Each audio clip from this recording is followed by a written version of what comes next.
देखिए हीरा एक्सप्रेस 12 सितंबर से आपके नजदीकी सिनेमा घरों में।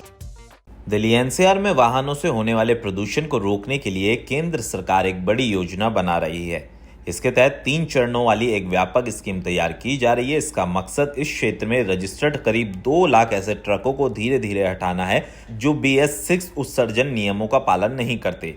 साथ ही अगले 5 सालों में सरकारी और निजी यानी कि दोनों तरह के लगभग 20,000 डीजल बसों को CNG में बदला जाएगा।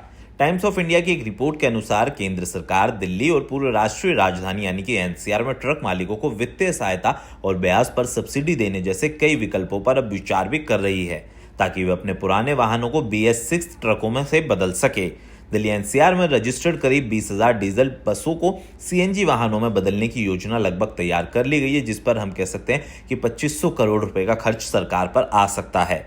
सूत्रों ने बताया कि बसों को बदलने की लागत का अंदाजा पहले से ही है और इसलिए इस योजना की रूपरेखा जल्द ही तैयार की जा सकती है और इससे ये सुनिश्चित होगा कि एनसीआर में चलने वाली बसें साफ ईंधन पर चले। एक साथ अधिकारी ने बताया कि बसों और ट्रकों के मालिक से जुड़ी इन 2 योजनाओं को लागू करने में कुछ समय भी फिलहाल लगेगा, लेकिन इसके लिए 5 साल का समय रखा गया है। इस बार ये पूरा हो जाएगा और कड़े नियम लागू भी किए जाएंगे। हालांकि तीसरा इसमें बड़ा कदम जो है, ट्रकों और डीजलों में BS4 नियमों का पालन नहीं करते और एनसीआर की सीमा में ये घुस जाते हैं, उन पर कुछ नुकसान पहुंचाने वाला चार्ज लगाया जाएगा। माना जा रहा है कि इन 3 रणनीतियों से वाहनों से होने वाले प्रदूषण में बहुत ज्यादा कमी आएगी और इसके साथ इलेक्ट्रिक कारों, बसों और ट्रकों के बढ़ते इस्तेमाल से भी लक्ष्य को हासिल करने में मदद मिलेगी।